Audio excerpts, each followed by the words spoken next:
कौन सी ऐसी बात है धर्म की जो आपको आकर्षित करती है और कौन सी ऐसी बात है जो आपको धर्म से दूर लेकर के जा सकती है? कोई व्यक्ति क्यों नास्तिक हो जाता है? कैसे तय होगा कि किस चीज़ के बारे में बोलने का और इस चीज़ के बारे में नहीं बोलने का?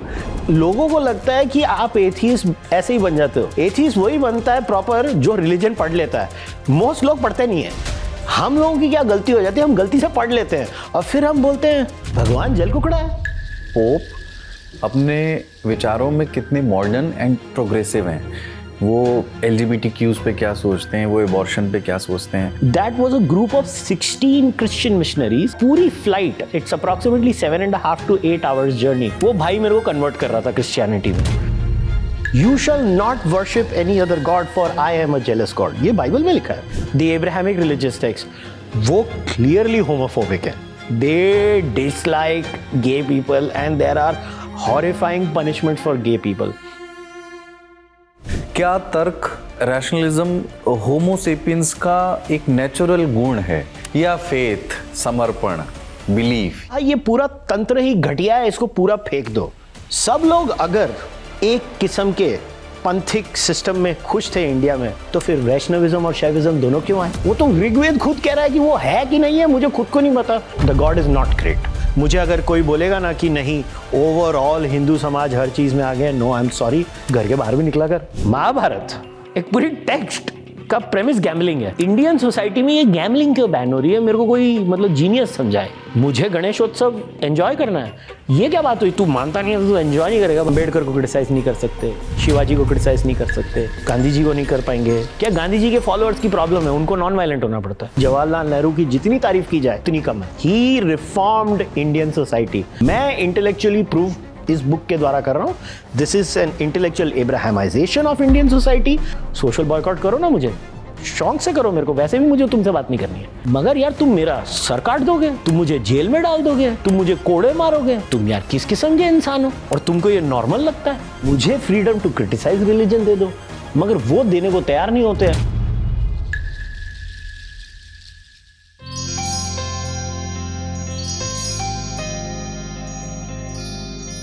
कौन सी ऐसी बात है धर्म की जो आपको आकर्षित करती है और कौन सी ऐसी बात है जो आपको धर्म से दूर लेकर के जा सकती है? कुछ अच्छी और बुरी चीजें, क्या आप इस नजरिए से धर्म को देख सकते हैं, देख पाते हैं?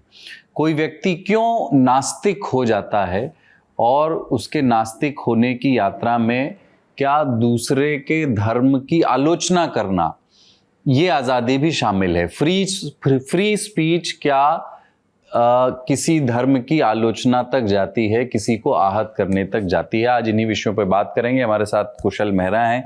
इन्होंने अपनी दूसरी किताब लिखी है और इस किताब का नाम है ब्लास्फेमी। ब्लास्फेमी दुनिया भर में एक चर्चित शब्द है। हिंदी में इसका अनुवाद ईश निंदा होता है।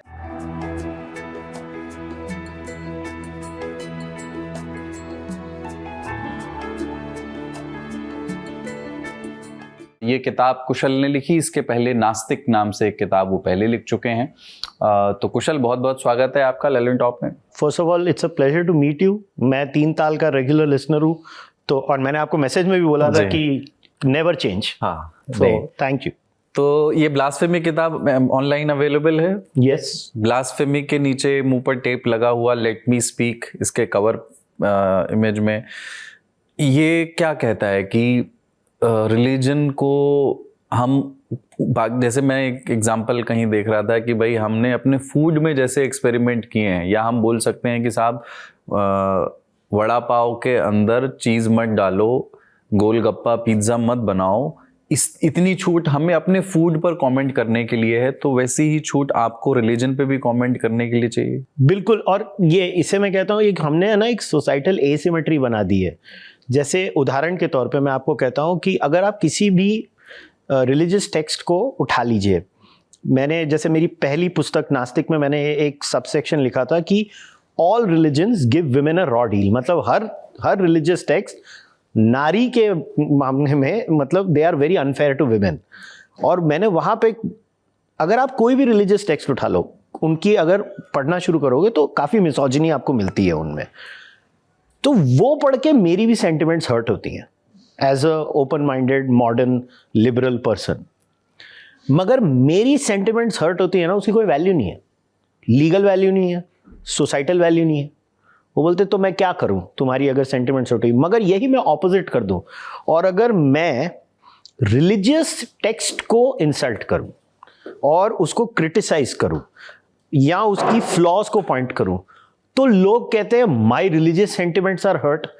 इसका कारण यह है कि हमने एक सोसाइटी में है ना एक एसिमेट्रिकल सिचुएशन क्रिएट कर दिया, जहां पे religious texts are given a special privileged position in society, and the only answer अगर आप लोगों को पूछोगे तो आंसर कभी मिलता ही नहीं है।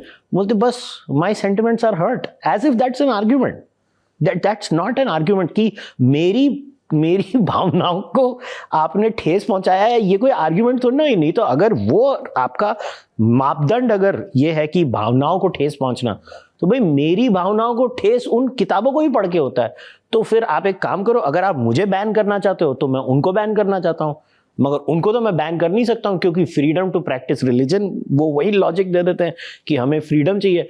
तो फिर मुझे फ्रीडम टू क्रिटिसाइज रिलीजन दे दो, मगर वो देने को तैयार नहीं होते हैं। दूसरी साइड से ये तो मतलब ये से ऐसा हो गया है कि मैच है और उसमें मैं 11 बैटर रखूंगा और 11 बॉलर रखूंगा, तुझे 2 अलाउड है सिर्फ। ये क्या बात हुई? ठीक है, मैं इस पे आऊंगा। ये इंटरेस्टिंग बातचीत के सिरे हैं कि कैसे तय होगा कि किस चीज के बारे में बोलने का और इस चीज के बारे में नहीं बोलने का। बट आपकी जर्नी कैसे शुरू हुई? ये रिलीजन में रुचि आपकी कैसे शुरू हुई? हाँ, वो एक बहुत ही मतलब मुझे अभी मैं इतने सालों के बाद सोचता हूँ, 25-26 साल के बाद, तो मुझे कई बार हंसी भी आती है कि ये क्या हुआ क्या था मेरे साथ। मतलब बाय द एज ऑफ 17 मैं आई हैड लॉस्ट फेथ। मुझे मतलब वो डिस्टिंक्टली याद है, मैं नाश्ता कर रहा था, मम्मी ने मुझे बोला कुछ और मैंने बोला माँ मैं ये सब चीज़ों में नहीं मानता हूँ। और मेरी मम्मी इतने बेचारे सीधे, मम्मी ने बोला अच्छा चुप कर नाश्ता का। एक टिपिकल मदर्स रिप्लाई, कोई ये नहीं कि तू क्यों नहीं मानता, ऐसे कैसे किया तूने। I was raised in a very open minded liberal house. मतलब my mom even today is a devout believer, my father is a devout believer, but कभी हम बच्चों के ऊपर कभी थोपा नहीं गया। जैसे मेरी मम्मी आर्य समाजी हैं, मेरी मम्मी आज भी एवरी वेडनेसडे हवन करते हैं, घर में भी होता है, आर्य समाज में भी जाके होता है, तो वो एक आदत है। मगर मेरा ब्रदर जो बड़ा भाई है मेरा, वो अमेरिका गया पढ़ाई करने, तो फर्स्ट ईयर था आई गेस, मम्मी डैडी ने बोला तू जा भाई के पास थोड़े दिन रह के आ। तो जो मैं फ्लाइट में जा रहा था, वहाँ पे लंदन से जो एक हम चेंज करते हैं फ्लाइट, तो लंदन से डिट्रॉइट की जो फ्लाइट थी मेरी, उसमें आई वॉज मतलब मेरे बाजू में एक लड़का था, मेरे को तभी रॉक म्यूजिक का बहुत भूत था, मैं ड्रम बजाता था, I had my own rock band, और वो लड़का भी बाजू वाला था। मतलब वो जो फिजिटी हैंड्स और लेग्स देख के मैं समझ गया कि भाई ये अपनी वैरायटी है, द डिजीज इज स्प्रेडिंग। तो मैंने उससे ड्रम्स की बात की। वहां से चलते चलते वो मेरा भाई, वो कॉकेशियन था, गोरा था, तो वो मुझे पूछता do you feel Jesus in you. मैंने बोला भाई तू ड्रम से जीसस कहाँ पे आ गया तेरे? तो मैं बोला what the hell is this. तो पता चला that was a group of 16 Christian missionaries. वो लोग मोरक्को से लंदन आए थे और लंदन से डिट्रॉइट जा रहे थे, अमेरिकन से। और वो पूरी flight, it's approximately 7.5 to 8 hours journey, पूरी फ्लाइट वो भाई मेरे को कन्वर्ट कर रहा था क्रिश्चियनिटी में। मैं एक टिपिकल इंडियन हिंदू बच्चा था, भले आई हैड लॉस्ट फेथ, मगर I still call my self ए हिंदू। मैं आज भी अपने आप को हिंदू ही बोलता हूं। तो मैंने कभी एक्सपीरियंस नहीं किया, क्योंकि हिंदू की अपब्रिंगिंग क्या होती है, all religions are the same, सब एक ही रास्ता है। उसने मेरे को बोला कि ना भाई तेरा रास्ता तो गलत है, तू मेरे रास्ते में आ। तो मेरे लिए वो जिसको बोलते हैं ना कि एक ब्रेन में शॉर्ट सर्किट हो जाना, वो फर्स्ट टाइम मेरी लाइफ में होता। और मैंने कोई रिलीजियस टेक्स्ट पढ़ी नहीं थी तभी। आई वाज जस्ट, जिसको बोलते हैं ना, atheism was in fashion because the new atheist movement was at its peak in the 90s and the late early 2000s। तो मैं जैसे एक वॉनबी एथिस्ट जिसको बोलते हैं वो था। फिर मैं जाता हूं मेरे ब्रदर के घर में, उसका रूममेट पाकिस्तानी, वो मुझे रात को वेला बैठ के इस्लाम में कन्वर्ट कर रहा है। That was such A shattering moment in my life. तब वो जो दिमाग में कहता है ना, यार ये तो पढ़ना पड़ेगा अभी। फिर मैंने सारी इब्राहिमिक टेक्स्ट निकाली, सही बुखारी, सही मुस्लिम, कुरान, द बाइबल, और बाइबल की भी मल्टीपल वर्जन्स पढ़ना, द किंग जेम्स बाइबल, अलग अलग वर्जन्स पढ़ना, फिर जो पेपल बुल्स होते हैं उनके वो पढ़ना। और वहां पे पढ़ते पढ़ते पढ़ते पढ़ते पढ़ते मैं वॉनबी एथीस्ट से एक फुल ब्लोन एथीस्ट बन गया। क्योंकि लोगों को लगता है कि आप एथीस्ट ऐसे ही बन जाते हो। मैं हमेशा लोगों को समझाता हूं, एथीस्ट वही बनता है प्रॉपर जो रिलीजन पढ़ लेता है। मोस्ट लोग पढ़ते नहीं है। हम लोगों की क्या गलती हो जाती है, हम गलती से पढ़ लेते हैं और फिर हम बोलते हैं for I am a jealous God, भगवान जल कुकड़ा है। ये क्वेश्चन पूछना चाहिए ना। मेरे दिमाग में तो ये इमीडिएट आया कि you shall not worship any other God for I am a jealous God. ये बाइबल में लिखा है, मैं नहीं बोल रहा हूं, ये बाइबल में बकायदा लिखा हुआ है। तो मेरा तो खुराफाती दिमाग यही सोचेगा भाई भगवान में ह्यूमन इमोशंस है। मतलब ये तो जेलसी मुझे होती है ना कि अरे वो यार वो उसको 2 मार्क्स ज्यादा मिल गए, मेरे को मार्क्स कम मिले। मतलब so that was my journey. Then I was like okay ये ऐसे हैं तो हमारे वाले कैसे हैं। Then I started Bhagavad Gita, Vedas, Upanishads, Smritis सब पढ़ा। और ये मेरी जर्नी जो थी it is, and I was never really into book writing also. Honestly, I am way more comfortable speaking and reading, not writing. So I would be the first person to say I was a reluctant person, and all credit goes to, you know, my friends Ami Ganatra, Harsh Madhusudan Gupta, who literally forced me to write. And they were like, नहीं तू लिखेगा, you have a lot to contribute. I was like, पता नहीं तुम लोग को तो खरीदनी पड़ेगी, अभी तुम्हारी गलती है. So then I wrote my first book where I had to explain कि people can be different yet live together. The aim of my first book, Nastic, Why I'm Not an Atheist, was to show disbelief is a running tradition in India. It may not be a running tradition in other cultures, but यहाँ पे 6-5-7 हज़ार साल से एक proper disbelief की tradition रही है, till the extent की सर्वदर्शन संग्रह जो माधवा ने लिखा है, जो 9 दर्शन के बारे में लिखा हुआ है, the first chapter in that book is on the Charvakas. तो अगर चार्वाक पैंथियन के बाहर थे तो भाई तुम्हारी प्रीमियर बुक में वो फर्स्ट चैप्टर है. The first chapter of the Sarvadarshan Sangrah is on the chart. So I was like, oh, so I'm actually a Hindu, a different kind of Hindu, and my people are fine. Then I was like, okay, but they are not saying that. They are like, I should be literally bumped off. So I'm like, I am clearly not them. And this is not a slight on the people who believe that. This is an intellectual debate. ये एक बौद्धिक हो रहा है कि फिर वहां से वो जर्नी शुरू होती है और मैं बोलता हूं ओके, इसीलिए मेरी फर्स्ट बुक का टैगलाइन था why I am not an atheist, because atheism at the end is what, it's a negation of the sum of what the other side believes. Doesn't stand by itself, right? So मैं atheist नहीं, किसी के नकार की भावना है, ऐसा वो. So if I am talking to a Muslim, then I am an atheist. But if I'm talking to Kuldeep, who is not a Muslim, then I'm not an atheist. I am a different kind of Hindu. And that's the aim of the first book. So to sum my journey, now I come to this second book, which is my biggest concern. जो हमारे देश में जो एक discourse है जिसमें हम किसी को भी मतलब ये जो हमने जैसे आपने मुझे कहा ना कि व्हाट अबाउट कि अगर किसी की सेंटिमेंट्स हर्ट हो जाए, तो इसका सबसे अच्छा किस्सा मैंने मेरी लाइफ में देखा था. The late great, I think he is a great author, Christopher Hitchens, probably one of the finest writers I have read in my life. तो उसमें एक बहुत अच्छा एक यूट्यूब पे क्लिप है उनका जो मैंने बहुत साल पहले देखा था, जहां पे this is when he had written the book the God is not great. It was a pun on the god of Islam. It's very clearly a pun on the god of Islam. And there was a Muslim gentleman, and credit to the Muslim gentleman, he asked such a beautiful question in such a nice way, and he told Mr. Hitchens that आपने ऐसे ऐसे लिखा है, आपने clearly pun किया है, and you have hurt my sentiments. उसने last में सिर्फ एक लाइन बोली है. And Christopher Hitchens looked at him and he just gave a one-line answer. I am still waiting for you to make a point. Because अगर समाज मुझे ये कह रहा है कि तू कुशल मेहरा, तुझे ये चीज अच्छी नहीं लगती है, I mean, आप इमेजिन करो ना, एक ऑरेंज कैंडी है और समाज में 100 लोग हैं और 99 लोगों को ऑरेंज कैंडी पसंद है और मैं को ऑरेंज कैंडी पसंद नहीं है, और वो बोले you should B gelled because तूने 99 लोगों की ऑरेंज कैंडी के बिलीफ को क्रिटिसाइज किया है. मगर लोग बोलते हैं रिलीजन थोड़ी ना ऑरेंज कैंडी है. मेरी आंखों से तो ऑरेंज कैंडी है. It is just an idea. And I hope that's what people understand, because religion is not the truth. Religion is a truth claim. There is a giant difference between the truth and a truth claim.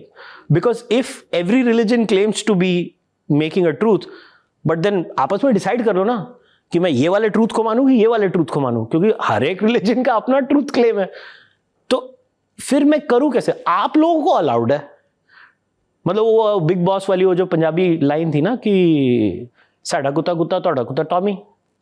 Religious लोग इररिलीजियस लोगों से या secular लोगों के साथ ये वाला व्यवहार करते हैं कि उनका कुत्ता टॉमी है, हमारा कुत्ता कुत्ता है, तो यहां पे है हम। ठीक। मुश्किल है एथिज्म के साथ रहना, मतलब या रिलीजन के लिए क्रिटिकल अप्रोच रखते हुए डेली लाइफ। अब तो आई एम श्योर इतना टाइम हो गया, आदत हो गई होगी, लेकिन फिर भी एक सर्टेन वे में स्टीयर करना है अपनी लाइफ को। Does it come natural to you? क्योंकि आपके आसपास आप देखते हैं बिल्कुल वैसा नहीं है, और एक कंडीशनिंग है जिसमें हमारे समाज में एक हायरार्की सी क्रिएट की गई है, बड़े धार्मिक प्रवृत्ति के हैं। No offence to anyone, but ये माना जाता है कि जो धार्मिक प्रवृत्ति का है उसके साथ मोरालिटी की शक्ति है, और जो एथिज्म का मानने वाला है या जो रिलीजन के लिए किसी भी तरह का क्रिटिसिज्म लिखता बोलता पेश करता है, उसकी मोरालिटी को दूसरी तरफ वाले शक की निगाह से देखते हैं। और सिर्फ मॉरल क्वेश्चन ही नहीं है, क्या ये नेचुरल आता है? क्योंकि क्या तर्क, रैशनलिज्म होमोसेपियंस का एक नेचुरल गुण है, जो डाउट का भाव है, किसी चीज पर को क्वेश्चन करना है, या फेथ, समर्पण, बिलीफ, ये नेचुरल गुण है? मेरे हिसाब से दोनों है, और मैं एंटी रिलीजन नहीं हूं। इनफैक्ट मेरी फर्स्ट बुक में मैंने एक चैप्टर लिखा है, religion is good, bad, yet inevitable. This is not my crusade against religion, this is my crusade for my freedom while I remain in the society. मेरे हिसाब से सबसे बड़ी मिस्टेक जो न्यू एथिज्म ने की थी, जिसको अंग्रेजी में कहते हैं they threw the baby out with the bath water. उन्होंने कहा ये पूरा तंत्र ही घटिया है, इसको पूरा फेंक दो। और वेस्टर्न वर्ल्ड में उसका नेट रिजल्ट ये आया कि religion made a comeback, all B it in a new form, which was loosely called wokeism. अभी आप अगर वोक आइडियोलॉजी और क्रिश्चियनिटी के टेनेट्स को आप पैरेलली स्टडी करिए, वोक आइडियोलॉजी में भी ब्लास्फेमी है कि आपने अगर इतने जेंडर के उसमें नहीं माना, for you have blasphemed against the prophecy of whatever uga buga the woke gods have uttered. Blasphemy उसमें भी है, उसमें भी strong morality के good do's and don'ts हैं जो Christianity में होते हैं. So they basically what happened was the old order collapsed. Nature abhors vacuum, तो आ गया. So as far as religion is concerned, I am actually with you. मैं आपकी साइड में हूँ. I am a unique atheist who says religion is here to stay, boss. Don't throw it because it offers something that clearly मुझे जरूरत नहीं है. But अगर मेरी मम्मी को, and I see it in her eyes when my mom prays, she gets that anchor. Who am I to rob her for that anchor? If I am for freedom, then I am for my mother's freedom also, and I am for your freedom also. So religion clearly has something to offer to society which atheists refuse to acknowledge, and that's my critique of atheists. It clearly, but that doesn't mean you get a free run, you get no scrutiny. अच्छा, आप सोचो कैसे कोई कह सकता है कि doubt is not a part of the religious pantheon, क्योंकि अगर वो नहीं होता तो इतने सारे रिलीजन नहीं होते, क्योंकि क्रिटिक स्टेम्स फ्रॉम डाउट। तो अगर फेथ, अभी जैसे प्रोटेस्टेंट और क्रिश्चियनिटी में किसी को तो डाउट आया होगा ना कैथोलिक्स के ऊपर, कि उसमें बोला ये वाला क्या है कि ये बीच में एजेंट लेके बैठ गया ना, मैं तो डायरेक्ट बात करनी है, मुझे बीच का मिडिलमैन नहीं चाहिए। It was a doubt that led to the critique, क्योंकि उसको बंदे को डाउट आया होगा ना, लूथर को या जिसको भी पहले आया होगा, उसमें लगा ए चंगी गल नहीं की तुसी, मैं तो डायरेक्ट गल करनी है मेरे रब दे नाल। सेम यहां पे है, सब लोग अगर एक किस्म के पंथिक सिस्टम में खुश थे इंडिया में, तो फिर वैष्णविज्म और शैविज्म दोनों क्यों आए? वोडागलाई और तेंगलाई दोनों के डिफरेंसेस क्यों आए? मैं जिस उदाहरण के तौर पे कह रहा हूं। फिर आर्य समाज क्यों आया? और अगर आर्य समाज है भी तो दूसरा क्यों आया? तो doubt is not exclusive to religion, and in fact in the Indian pantheon doubt has been encoded in the Rigveda itself. I have quoted the Nasadiya Suktam. वो तो ऋग्वेद खुद कह रहा है कि वो है कि नहीं है मुझे खुद को नहीं पता। मैं सिर्फ मेरे दोस्तों को ये बोलता हूं, भाई तेरी टेक्स्ट कहती है उसको खुद को नहीं पता, तुझे क्यों कॉन्फिडेंस है? मैं तो मेरे दोस्तों को और कुछ नहीं कहता जो मुझे क्योंकि आई हैव रियलाइज मेरे एक्सपीरियंस में फॉर मोस्ट पीपल रिलीजन वो एक पता नहीं, महाराष्ट्र में हमारे ना पीछे कार के उधर है ना एक मस्त मराठी में बोली होती है, मैं वो रिलीजियस सेक्ट का नाम भूल गया हूं मगर ऐसे लिखा होता है, भिऊ नकोस मी तुझ्या पाठीशी आहे, मतलब तू डरना नहीं मैं तेरे साथ हूं. That one line is what religion is. It's an anchor and I think it has a space in society. I hope it stays. All I want is the bad elements to go. And when I say bad elements, I mean bad elements that say women are inferior, bad elements that do casteism, bad elements that spread hatred against the other. ये सब आप निकाल दो, बल्ले बल्ले आप जियो अपनी life. आपको भगवान में मानना है मानो. अभी मैं आपको विश्वास नहीं होगा, मैं एक बहुत रैबिड मटीरियलिस्ट हूं, मगर मुझे दिवाली पूजा में बैठने में कोई प्रॉब्लम नहीं है. मैं बैठ जाऊंगा. मैं मेरी माँ के साथ नवरात्रे होते हैं, मेरी मदर को होता है कि तुझे वेजिटेरियन रहना है, मैं रहूंगा मेरी मदर के लिए. मैं उसमें तर्क क्यों ढूंढूं भाई? आप मतलब प्यार में तर्क ढूंढने बैठ जाऊं क्या? मैं मेरी माँ से प्यार करता हूं, मेरी माँ को खुश करने के लिए मैं ये कर रहा हूं. सो हर चीज में तर्क ढूंढना भी जरूरत नहीं है. Sometimes you just go and मुझे गणेशोत्सव एंजॉय करना है.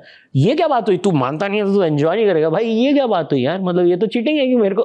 आई love those things of our society, Durga Puja, ये सब I love those things as long as they don't create a nuisance for everyone else. It should be within that कि public grounds में कर लो या subject to certain restrictions. I understand we are in that society, but problem क्या होता है ना, वो जिसको बोलते हैं ना, वो उंगली दी, हाथ पकड़ लिया और फिर कंधे पे बैठ के दूसरी वाली एक्टिविटी शुरू कर देते हैं लोग. मेरी प्रॉब्लम वो कंधे पे बैठने वाली स्टेज पे आती है. उंगली दी है, हाथ पकड़ रहा है रिलीजन, मेरे को कोई प्रॉब्लम नहीं है. उसके आगे मत जाओ. मैं बोलना शुरू करता हूं वो स्टेज पे कि भाई ये थोड़ा तुम ज्यादा कर रहे हो. टिरनी से प्रॉब्लम है, मुझे रिलीजन से प्रॉब्लम नहीं है. डाउट और बिलीफ ये दो चीज़ें हैं, और आप जो कह रहे हैं उससे ये बात ऐसा लगता है कि आप दोनों में यकीन रखते हैं. डाउट की भी अपनी उपयोगिता है और विद इन रिलीजन भी डाउट का स्पेस है, और बिलीफ तो है ही खैर रिलीजन की वो.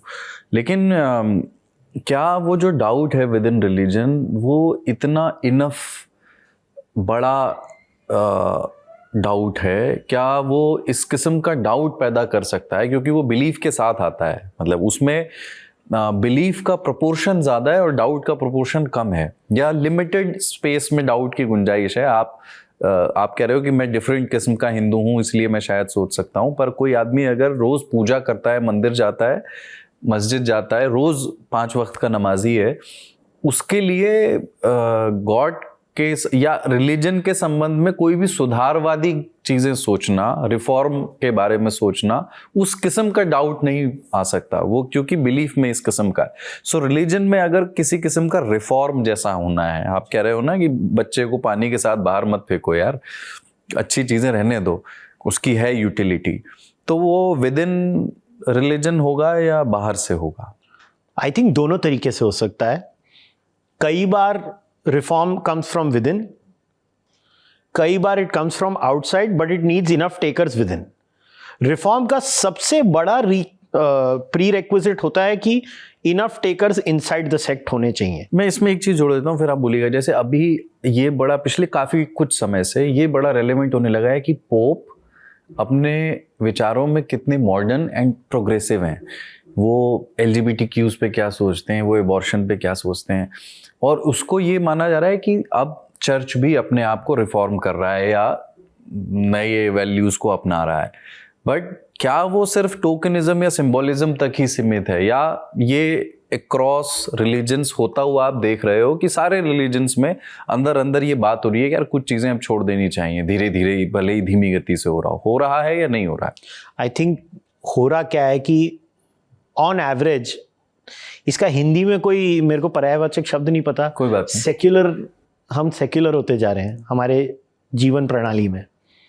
तो अब जब हम सेक्युलराइज होते हैं तो क्लियरली हमारा मॉरल आर्क भी एक्सपैंड होते जा रहा है ना। जैसे अगर हम वोटिंग और डेमोक्रेसी की भी जर्नी देखें तो ग्रीक्स ने सिर्फ एरिस्टोक्रेट्स को वोट करने का राइट दिया, उसके बाद वो मॉरल आर्क एक्सपैंड हुआ, ओनली मेन हुआ, फिर वो मॉरल आर्क एक्सपैंड हुआ, ओनली वाइट मैन हुआ, फिर उसके बाद only white main and women हुआ, उसके बाद सबको दिया। आप समझ रहे मॉरल आर्क। मगर फाउंडेशनल प्रिंसिपल एक बार हमने सेट कर दिया, फिर हम सिर्फ उसको एक्सपैंड करते रहते हैं, वो आर्क है ना।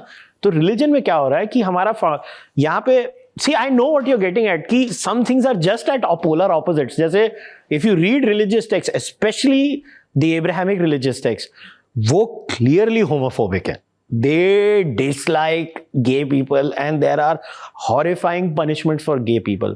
और यहीं पे आई थिंक हिंदुओं को लकीली एक गेट आउट ऑफ, वो मोनोपोली में get out of jail card free होता था ना जब हम खेलते थे। आई थिंक हिंदुओं के पास वो है, क्योंकि इब्राहिमिक रिलीजन्स में क्या होता है, in the case of Quran तो वो लिटरल वर्ड ऑफ गॉड बोलते हैं, in the case of the Bible वो बोलते हैं it's the inspired word of God. उन्होंने वो थोड़ा मेंटल जिम्नास्टिक्स का स्कोप रखा है। मगर हिंदुओं में तो देखिए, अभी अगर कोई बोलेगा होमोसेक्सुअलिटी के बारे में, मेरा क्वेश्चन होता है कौन सी टेक्स्ट? वेदास तो don't even talk about it. मैंने पढ़े हुए हैं, किधर भी होमोसेक्सुअलिटी के ऊपर तो कोई वर्ड ही नहीं है, कोई उसके बारे में कोई बात ही नहीं है। जो होमोसेक्सुअलिटी के ऊपर कमेंट्री आती है वो स्मृतियों में आती है। स्मृतियां खुद कहती हैं, पराशर स्मृति के फर्स्ट पेज में लिखा हुआ है this is time and context specific, first page of the Parashara Smriti. तो मतलब I can reject it because it was at that time.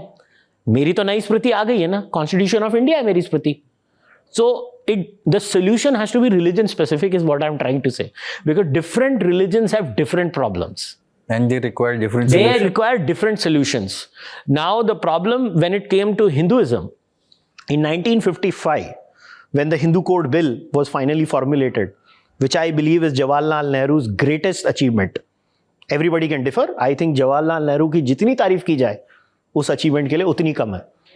वो अलग बात है, उन्होंने मेरी बुक में मैंने उनकी हमारी ठुकाई भी बताई है, क्योंकि फ्री स्पीच के भी खड्डा उन्होंने ही खोदा मारने का। मगर जहां पे क्रेडिट हमारे फर्स्ट प्राइम मिनिस्टर को देना चाहिए, I feel we don't give him enough credit. He reformed Indian society, but he could do it is because there was no fundamental scriptural and societal dichotomy. That reform will be much harder in Abrahamic religions, because if I go out and say same-sex marriage को legalize करना चाहिए India में, which I firmly believe in, Hindus में problem नहीं आएगी इसकी, कि वो बोलेंगे सानू की, हमको क्या लेना देना। मगर डेफिनेटली ये एक we have to solve the word of God problem. Christians ने ये कर दिया है काफी हद तक। अगर आप कैलिफोर्निया में जाएंगे, ये मेरा एक्सपीरियंस है, so I have some family members there, wife की साइड से, so we go there.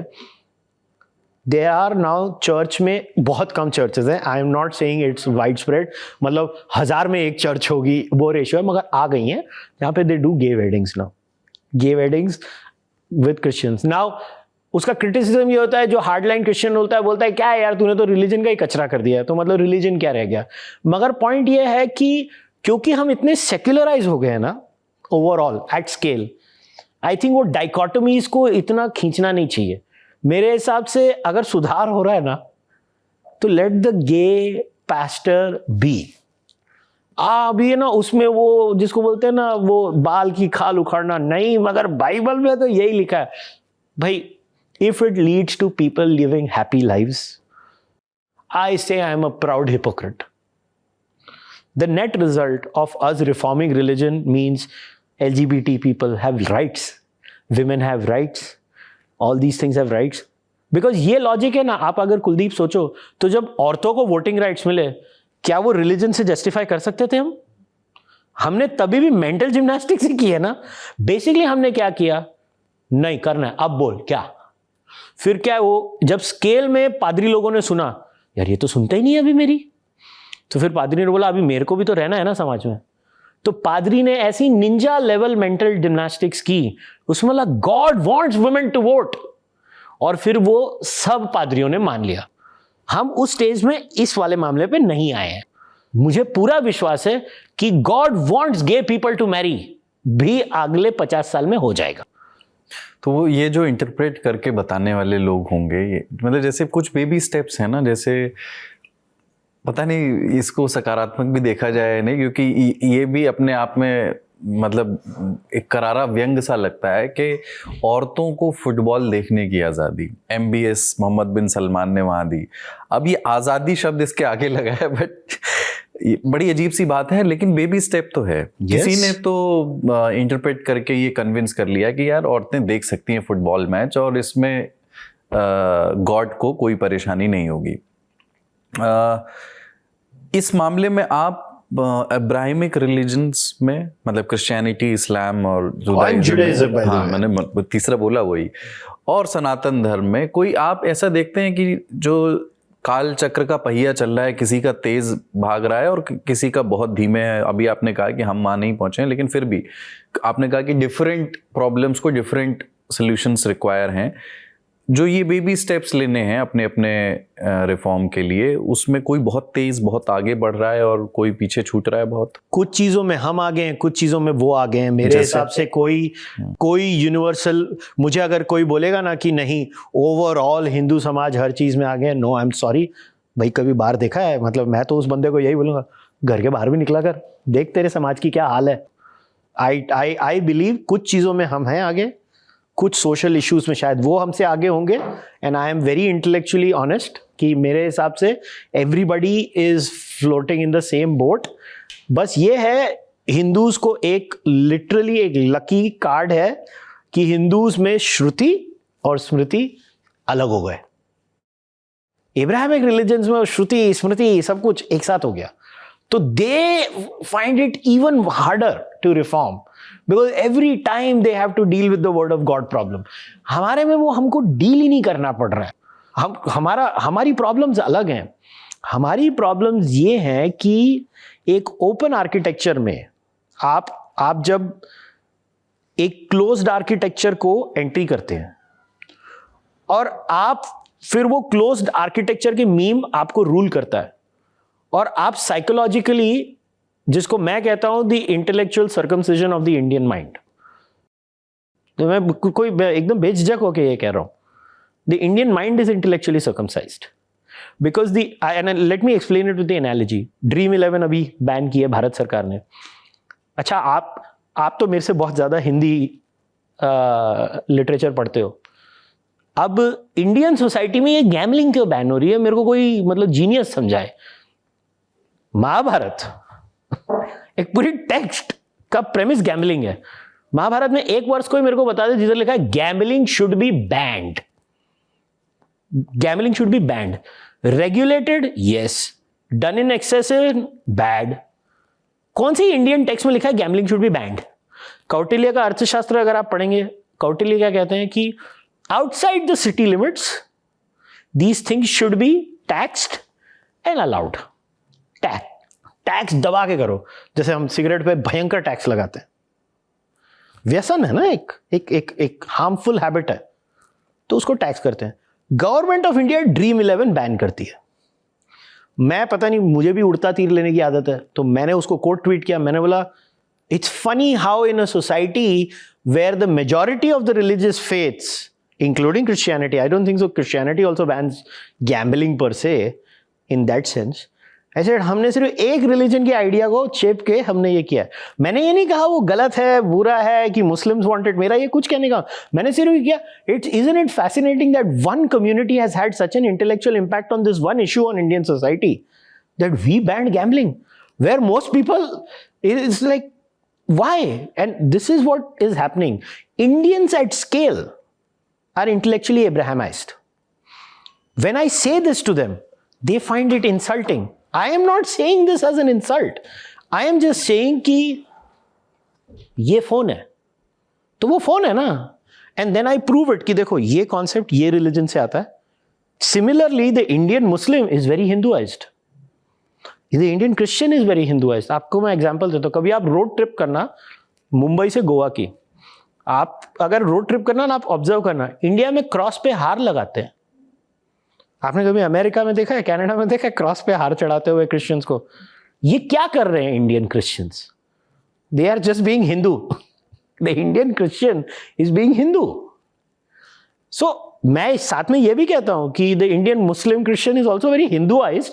Similarly the Indian Hindu is also very एब्राहमाइज्ड.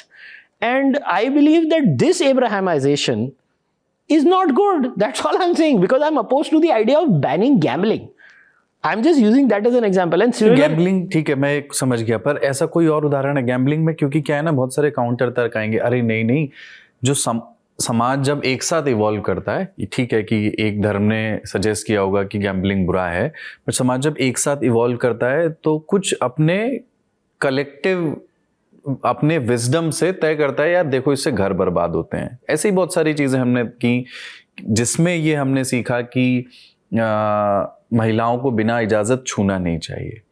मतलब ये सब मॉडर्न विजडम है जिसको बाद में कई जगहों पर कॉन्स्टिट्यूशन के फ्रेमवर्क में ला करके उसके लिए लॉ बनाया गया. और गैम्बलिंग को उस अम्ब्रेला में भी रखा जा सकता है कि एक नई मॉडर्न विजडम है कि इससे घर बर्बाद होते हैं, एक लत लग जाती है, आप है ना, एक साइकोलॉजिकल गेम है. बट ऐसा, और मैं और उदाहरण, जैसे आपने कहा ना एब्राहिमाइजेशन ऑफ इंडियन माइंड, उसका एक दो उदाहरण होना समझ, इसको मैं समझना चाहता हूँ कि इसका मीनिंग क्या है. ब्लास्फेमी कहाँ, कौन से इंडियन टेक्स्ट में आप मेरे को बता दीजिए ब्लास्फेमी का कॉन्सेप्ट है. ब्लास्फेमी की नीड कब आती है? ब्लास्फेमी की नीड तब आती है जब आप एक्सक्लूसिविटी डिमांड करते हो. Let me explain it in scenario. My God is the only God. Let's take two clubs. Club A says my club is the best club, my club is the only exclusive club, and thou shall not join the membership of any other club. There's a club B over there. Club B says, my club is the best club, but all clubs are nice, because all clubs give you benefit to that one divine super club. Now, club B does not need blasphemy, because उसका intellectual code, जो उसका program है, उसका intellectual code का requirement है कि all are good. So why do I need to find blasphemous? But Club 1 कहता है कि यार मेरा धंधा बंद हो जाएगा अगर ये मेंबर उधर चले गया तो अगर तू उधर गया तो तू ब्लास्फेमर है, अगर तूने मेरी रूल्स को क्रिटिसाइज किया तो तू ब्लास्फेमर है. ये हमारी समाज का इंटेलेक्चुअल प्रॉब्लम है. इंटेलेक्चुअल एब्राहमाइजेशन इंडिया की सबसे बड़ी, इंडिया के स्पीच लॉज में है. इंडियंस को ये रियलाइज नहीं हो रहा है, बिकॉज मैं बार बार लोगों को एक ही चीज कहता हूं. वो मुझे बोलते हैं देवनिंदा मनुस्मृति में लिखी है. मैंने बोला उसकी पनिशमेंट पढ़ा? मैंने कोट किया है मेरी बुक में, क्योंकि मैं बिना पढ़े कोई बात नहीं करता. मैंने पढ़ ली. मैंने बोला देवनिंदा, ईशनिंदा, ये दो वर्ड वो लोग बात करते हैं. क्या है उसको, उसने ये किए, उसको रिजेक्ट कर दो, बात मत करो उससे. सोशल बॉयकॉट करो ना, मुझे शौक से करो, मेरे को वैसे भी मुझे तुमसे बात नहीं करनी है, मगर यार तुम मेरा सर काट दोगे, तुम मुझे जेल में डाल दोगे, तुम मुझे कोड़े मारोगे, तुम यार किस किस्म के इंसान हो? और तुमको ये नॉर्मल लगता है?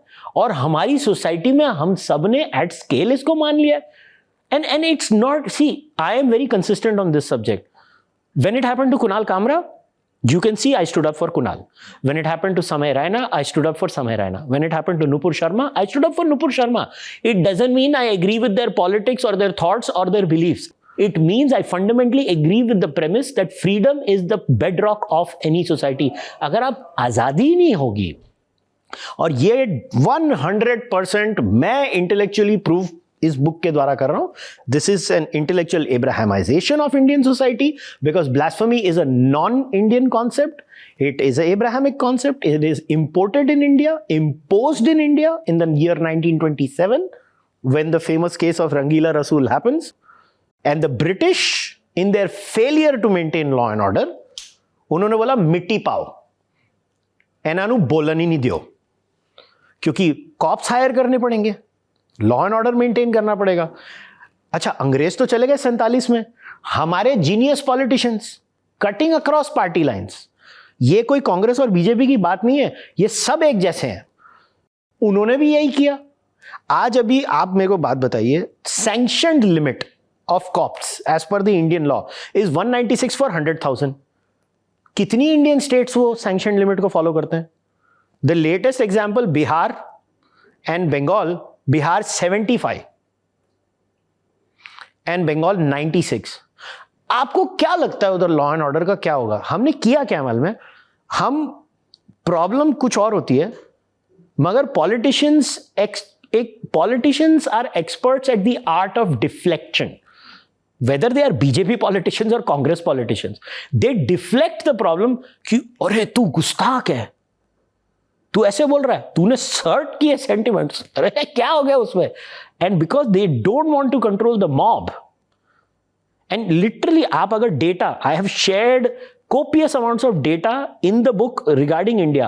आप है ना, you can literally draw a line where Indian law and order, जैसे cops का hiring ratio सुधरते जा रहा है, and wherever cops keep increasing, violence keeps dropping.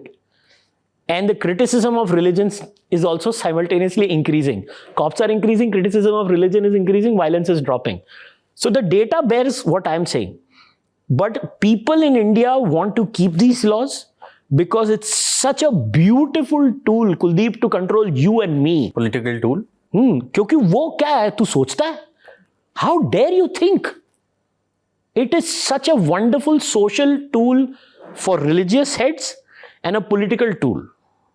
Like what are, मतलब, और फिर लोग बोलते हैं इंडिया में इनोवेशन नहीं होती. होगी कैसे? आप एक सोचो ना, आप देखो, आप एक अच्छा राइटर हो, स्पीकर हो, मगर आपको भी पता है, मुझे भी पता है, इंडिया में एक एवरेज आदमी जब वो बोलने को जाता है ना, उसके पहले वो सोचता है, हाफ ऑफ द टाइम तो वो सबकॉन्शियसली खुद को सेल्फ सेंसर कर देता है, कि बोलता है यार इसमें लफड़ा होगा, इसमें लफड़ा होगा, इसमें लफड़ा होगा, इसमें लफड़ा होगा. तो मगर रिजल्ट क्या है? This is because religions love control mechanisms, because that's how they dominate. Modern society free speech को की पक्षधर है, उसके बारे में बात करती है. नहीं, फ्री स्पीच होना चाहिए. बोलने में तो ज़्यादातर जगहों पे जहाँ जहाँ नई डेमोक्रेसीज हैं, सब जो वहाँ की शासन व्यवस्था है. बट रिलीजन के अलावा क्या आपको लगता है और भी ऐसी चीज़ें हैं जहाँ जिसको लेकर के एक अनकंफर्टेबल सिचुएशन आती है कि ये इसको छोड़ दो थोड़ा, या इस जिस पे बात करने में जो टैबू है अभी, जिसके क्रिटिसिज्म को लेके सहज नहीं. रिलीजन तो है ही, पर जिसके बियॉन्ड भी डू यू थिंक कि कुछ और भी ऐसे पॉइंट्स हैं जिन पर सोसाइटी हमारी अभी तैयार नहीं है बात, और जो फ्री स्पीच के आड़े आता है? हमारी society is going through a phase of, मतलब जो अनटचेबल आइडियाज हैं. बिल्कुल है. इसको मैं बोलता हूँ the increasing arc of sacredness. पहले रिलीजन और रिलीजन रिलेटेड चीजें सेक्रेड होती थी. फिर जो कंट्रोल करते हैं लोग, जो people in power, usually either powerful people have power और द मॉब हैज पावर. ये दो सिनेरियोज में पावर होती है. मॉब क्योंकि वो आपको पकड़ के चित्रौल कर देगा, और पावरफुल क्योंकि वो उसके पास बंदूक है तो वो आपको मार देगा. तो आजकल हम नई नई चीजों को सेक्रेड बना रहे हैं. जैसे मैंने कहा कि religion and religious affiliates were sacred. Indians ने बोला मजा नहीं आया, चलो हिस्टोरिकल फिगर्स को भी सेक्रेड बना देते हैं. फिर अंबेडकर को क्रिटिसाइज नहीं कर सकते, शिवाजी को क्रिटिसाइज नहीं कर सकते, गांधी जी को नहीं कर पाएंगे. थोड़े दिनों के बाद आजकल गांधी जी का स्टॉक मार्केट वैल्यू थोड़ा डाउन है, मगर एक दिन क्या गांधी जी के फॉलोअर्स की प्रॉब्लम है, उनको नॉन वायलेंट होना पड़ता है, तो उनका वो कोडिंग में प्रॉब्लम हो गया. जैसे इमेजिन करो गांधी को इंसल्ट करता है, ठा, अरे गांधी तो नॉन वायलेंट आदमी था. Look at the irony, right? You can't defend Gandhi violently if you are a hardcore Gandhian. You can't. But with others, we are basically making, और अभी latest entrant politicians sacred है. Like imagine the case of Kunal Kamra. उसने किया क्या था?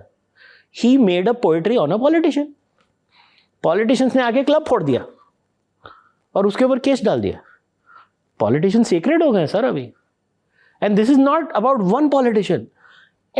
You can pick up the newspaper and pick up the political party. कि अभी फिर वो हैदराबाद में एक केस हुआ था, अभी आपको पता नहीं आपने फॉलो किया कि नहीं. एक कॉमेडियन स्टार और कोई टीडीपी के अलेजेड एफिलिएट्स आए और उन्होंने बोल दिया ओए तू जोक मारता है हमारे पॉलिटिशियन के बारे में। और ऐसे आपको हर जगह मिलेंगे। शिवसेना का एक बहुत इंटरेस्टिंग केस था, मुझे कभी नहीं भूलेगा। उन्होंने मराठी में बोला था, उद्धव जी के साइड के ये थे, अभी मतलब कुणाल को दूसरी वाली शिवसेना ने, ये उद्धव जी वालों ने, उन्होंने उसका सर मुंडवाया था और उसको मारते मारते कहा था ये हमारे लिए देव जैसे हैं। पॉलिटिशियन सेक्रेड हो गए सर। तो ये जो आप बोल रहे हो ना, ये नो गो जोन्स हम बढ़ाते जा रहे हैं क्योंकि सेक्रेडनेस की आर्क बढ़ते जा रही है। अभी सिर्फ एक ही चीज रह गई है जो पाकिस्तान में करते हैं लोग। पाकिस्तान में एक बड़ा फेमस केस था जो मैंने मेरी किताब में मेंशन किया है। वो एक टिकटॉकर था, उसके ऊपर ब्लास्फेमी लॉ लगा था, तो उसने उसका सैटायर बनाया था और उसने बोला ये 295A परफ्यूम, ये 295C परफ्यूम। मतलब शुक्र है अभी तक इंडिया में 295C नहीं आया है, बिकॉज पाकिस्तान में लॉ ये कहता है कि if you criticise the prophet of Islam you should be hung to death. मतलब वो छोटी मोटी चीजें तो करते ही नहीं है ना पाकिस्तानी, वो तो सीधा T20 मोड में ही होते हैं वो लोग। परफ्यूम को वापस लेना पड़ा। उसको परफ्यूम वापस लेना पड़ा। मगर आप आयरनी सोचिए, क्या उसने रिलीजन को क्रिटिसाइज किया? नहीं। क्या उसने प्रॉफिट ऑफ इस्लाम को क्रिटिसाइज किया? नहीं। उसने एक लॉ को क्रिटिसाइज किया, the law is sacred now. तो आप सेक्रेडनेस को कहां कहां एक्सपैंड कर सकते हैं सर? तो मैं कहता हूं कि मैं भी एक सूडो अद्वैतिन बन जाता हूं। अद्वैत वेदांत कहता है अहम ब्रह्मस्मि, राइट? एवरीथिंग इज सेक्रेड, तो no criticism is allowed. BJP can't criticise Congress, Congress can't criticise BJP because everything is sacred. अब मैं ये जैसे ही बोलूंगा ना क्या वाहियात बात कर रहे हो तुम, तो तुम जैसे बड़ी सयानी हरकतें करते हो। ये मतलब क्या लोग हैं? और you know what the tragedy is Kuldeep, that sometimes I feel I am the only idiot talking about it. That's what hurts me, because मेरे तो बच्चे भी नहीं है। आई एम डन, एंड मैं तो नास्तिक निरीश्वरवादी हूं। मेरा तो बिलीफ यह है कि मैं मर गया, गेम ओवर, खत्म। मेरे बाद मगर जिनके बच्चे हैं उनको तो इसके बारे में सोचना चाहिए ना कि भाई मेरे को तो तुम चुप करा दोगे, चलो मैं तो मर जाऊंगा, मगर बाद में क्या? हर चीज में पॉलिटिशियन सेक्रेड हो गया, हिस्टोरिकल फिगर सेक्रेड हो गया, सब कुछ सेक्रेड है। हम बेसिकली हम क्या कर रहे हैं में, जो आदमी 20 गुंडे और पॉलिटिकल प्रोटेक्शन मसल या कुछ लेके जाके किधर उधम मचा सकता है, the Indian state apparatus irrespective of the political outfit is basically telling us, क्या आपके पास गुंडे हैं? क्या आप मुकालात मार सकते हैं? अगर आप ये कर सकते हैं तो आपको क्रिटिसिज्म नहीं किया जाएगा। बेसिकली वो मुझे ये कह रहे हैं कि मैं ये बन जाऊं ताकि मेरे को, अगर कल को मेरी भावनाओं को किसी ने आहत किया तो मैं भी जाके उनकी छितरौल करूं, और वो छितरौल के बाद अगर मैं एट स्केल छितरौल अचीव कर पाऊंगा तो मैं भी सेक्रेड। कुछ लोग जो ईश्वर में यकीन रखते हैं और कहेंगे कि ठीक है, आप बिल्कुल ठीक बात कह रहे हो, नेता नहीं है सेक्रेड, ये भी नहीं है सेक्रेड, ये भी नहीं है, मेरा देवता सेक्रेड है। पर्टिकुलर ये देवता जिनके यहाँ मैं जाता हूँ, और मैं शुरू से जा रहा हूँ, मेरा घर परिवार सब जा रहे हैं। सो अगर आपको रिलीजन को क्रिटिसाइज करना है, करो, उस स्पेसिफिक गॉड के बारे में मॉक करने का नहीं।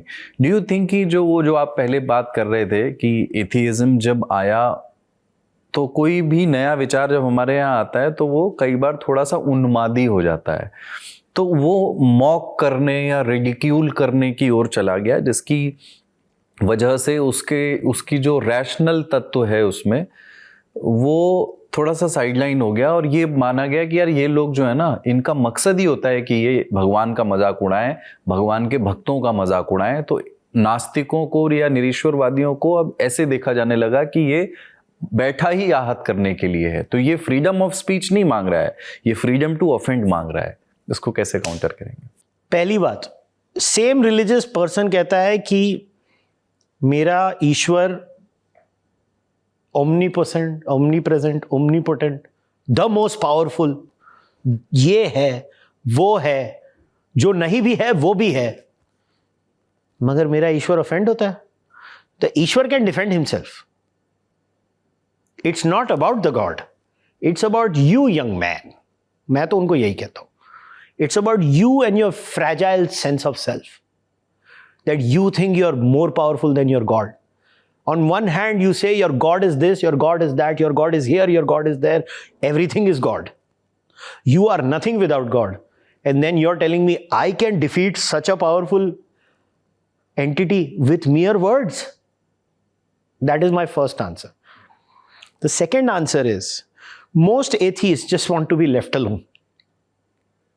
हमारी भी मार्केट वैल्यू खराब कर दी है ये उद्यमी एथियस्ट ने. Most just want to be left alone, sir. Most of us. आप मुझे कभी भी ऐसी कोई हरकत करते हुए नहीं देखोगे. मैं तो दिवाली पूजा में बैठता हूं,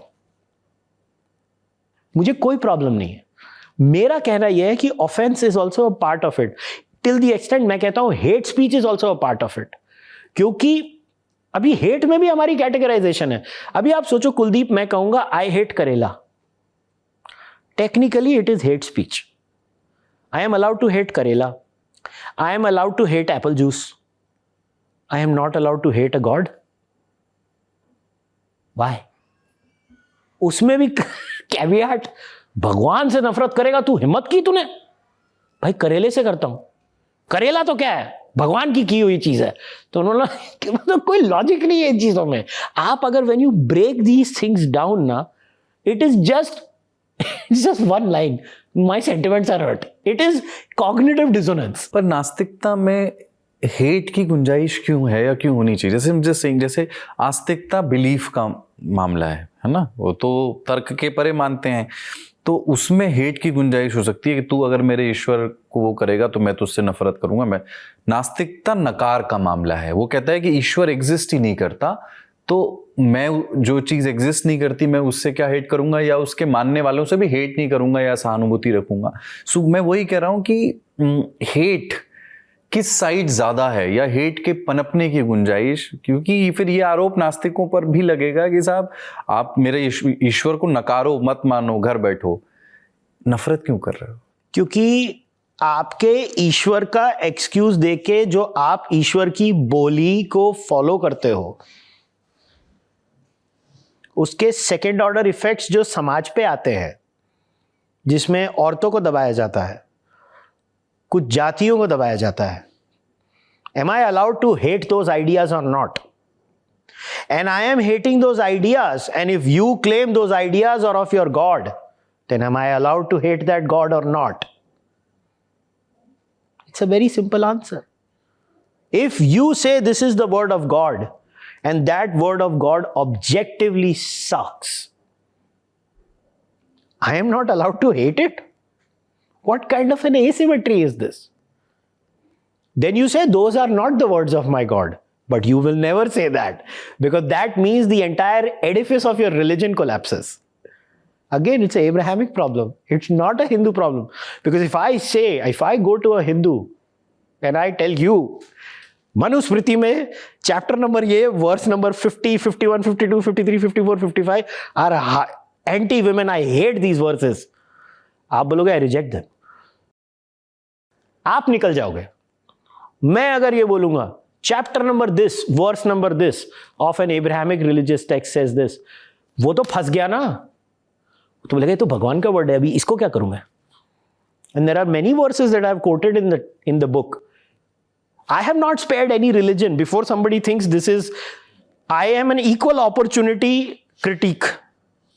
मगर माई प्रॉब्लम इज, मैं क्या करूं? मैं हमेशा से लोगों को एक ही बोल रहा हूं, हर बीमारी का अपना इलाज होता है. इंडियंस ने क्या किया है मालूम है? उनको सर्दी जुकाम था, जिस चीज में उन्होंने कीमोथेरेपी करी है सर्दी जुकाम को. And we go back to the Abrahamization of the Indian mind.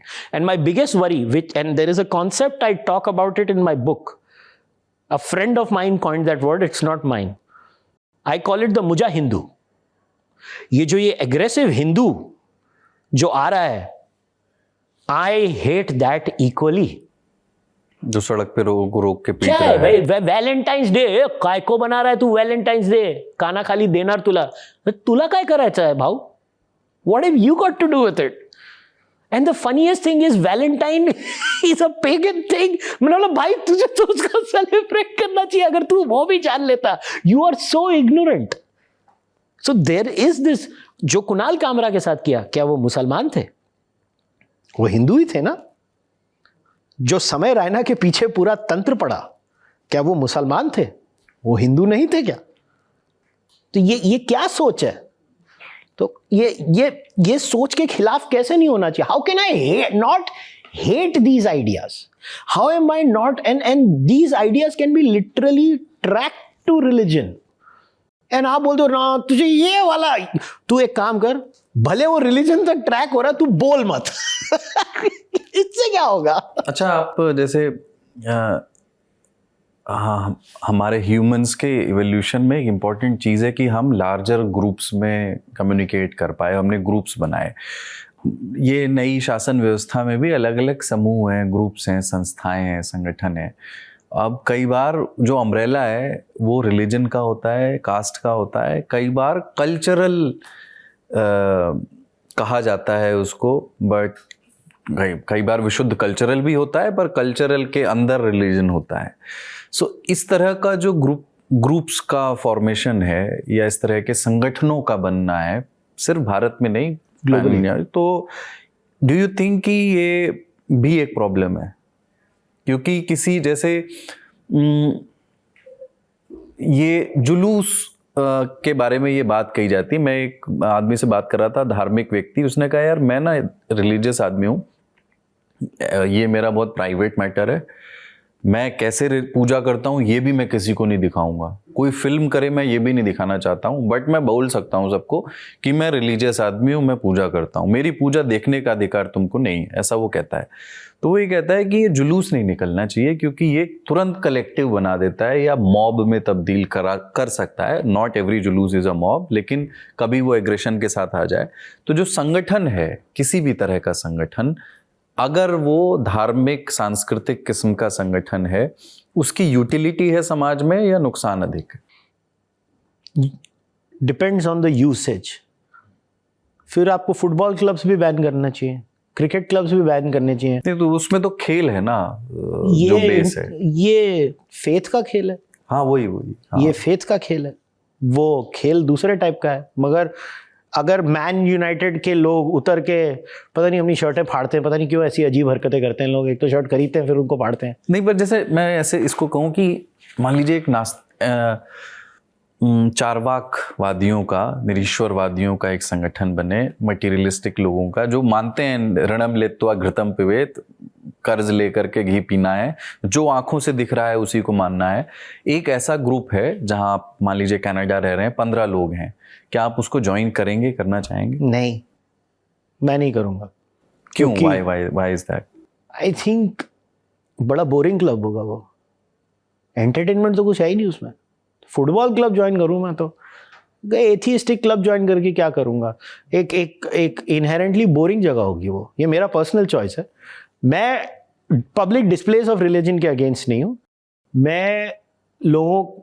मैं ये समझता हूँ कि एक सोसाइटी में ट्रेड ऑफ्स होते हैं, उस लेवल के ट्रेड ऑफ्स होंगे।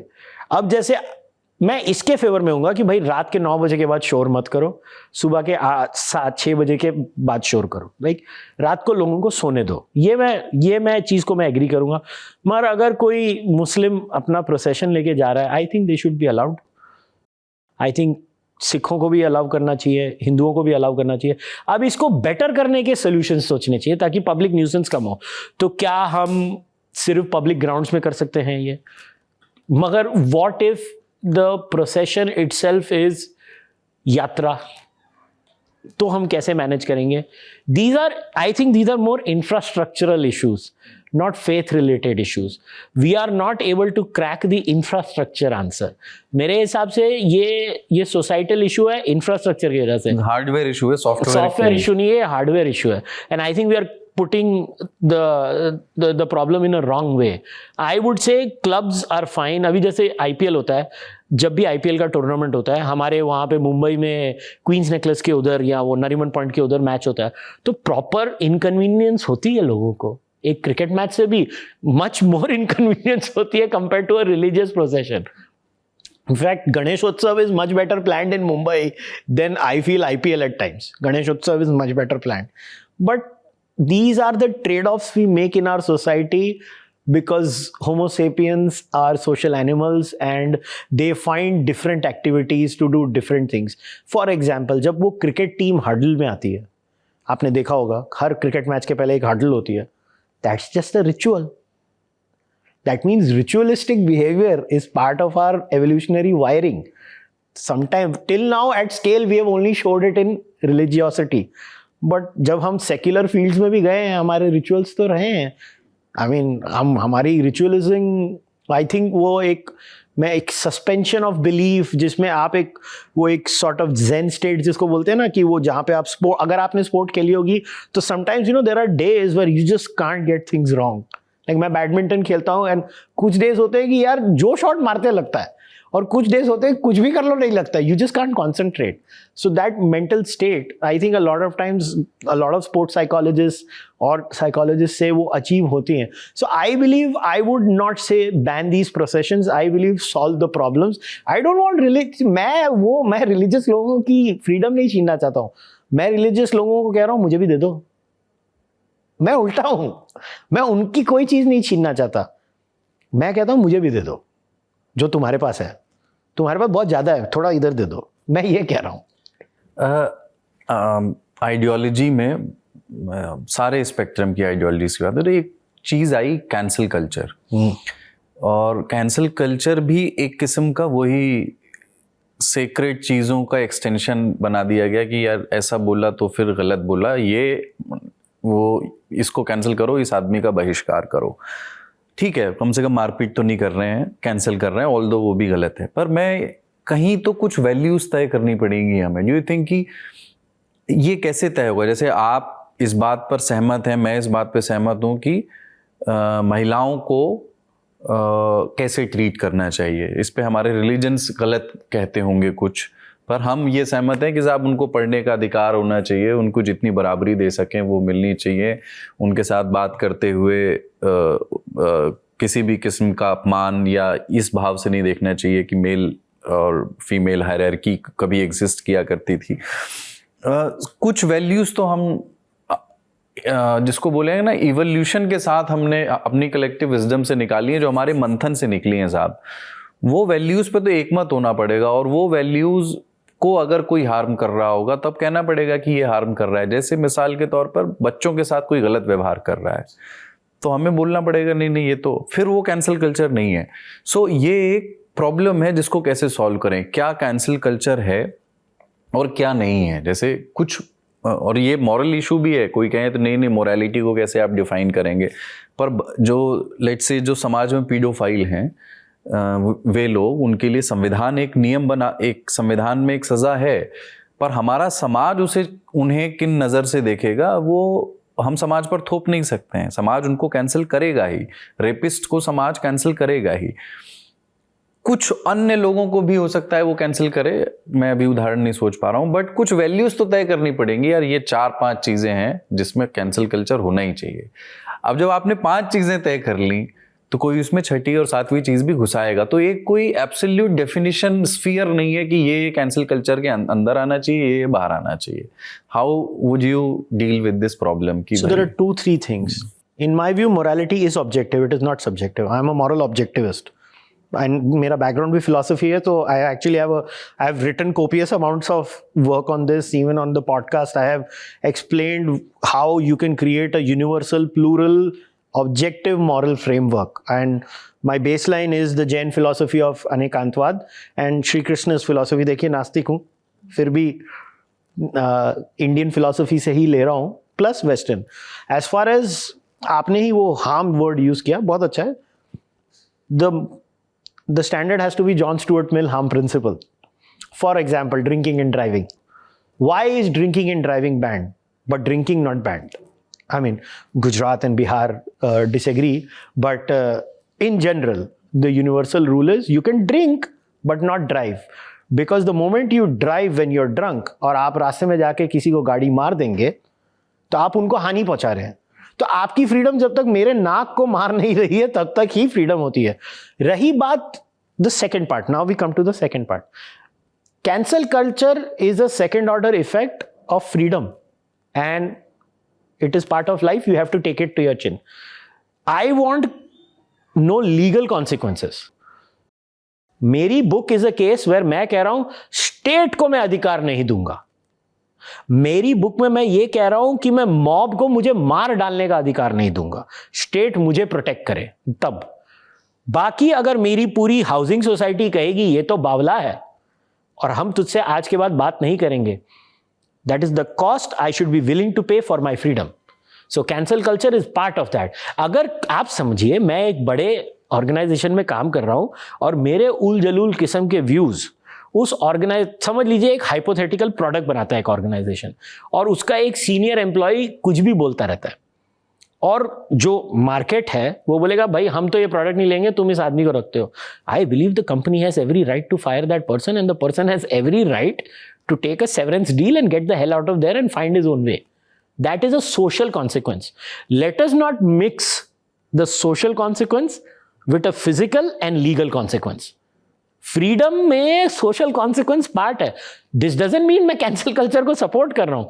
मैं ये कह रहा हूँ that's a price I'm willing to take. जैसे मैं जब मिठाई खाता हूँ मुझे मालूम है उसकी consequence क्या होने वाली है.